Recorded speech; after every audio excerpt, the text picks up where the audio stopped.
Hello guys, আজকে কোনো mission নেই তাই যাচ্ছি একটু খেলা দেখতে। আর যেতে যেতে রাস্তায় স্কুটিতে বসেই উঠে বসার মতন ফিল নিচ্ছিলাম এই রাস্তা দিয়ে। আর সামনে তাকাতেই দেখি একটা বড় গাছ বোমকে গাছে বেঁধে দিয়ে চলে গেছে। আর তার সাথে দেখি একটা হরপ্পা সভ্যতার বাড়ি। কিছুটা আগে গিয়ে দেখি যে দুটো বাচ্চা তাদের দুটো খেলনা গাড়ি নিয়ে রাস্তায় নেমে পড়েছে।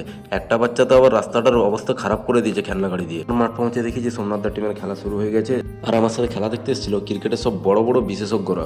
আর ওই খেলাটাই তবু এত বড় বড় ছয় মারছিল যে তার ব্যাটিং দেখে আমার খিদা পেয়ে গেছিল। পরে নিয়ে আসে আমি এটা, আর আমি জানতাম না যে আমার মা ম্যাজিক জানে বলে।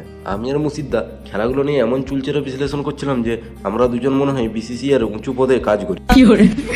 আমার কিছু বন্ধু আমাকে না জানিয়ে খেলা দেখতে চলে আসে, আর তাদের এত রেলা যে তারা বাউন্ডারির ভিতরে বসে খেলা দেখছে। একটা খেলা দেখে আমি বাড়ি চলে আসি, আর বাড়ি আস্তে আস্তে দেখি যে একটা কাকা নেশা করে অফরোডিং করা শুরু করে দিয়েছে। বাড়ি এসে আমাদের ছোটা ডন দেখি যে সে ভিডিও দেখে দেখে নাচ প্র্যাকটিস করছে। তার সাথে আমি একটু খেলা করি। ব্লগগুলো যদি তোমাদের ভালো লেগে থাকে তাহলে অবশ্যই লাইক, শেয়ার ও কমেন্ট করে দিও।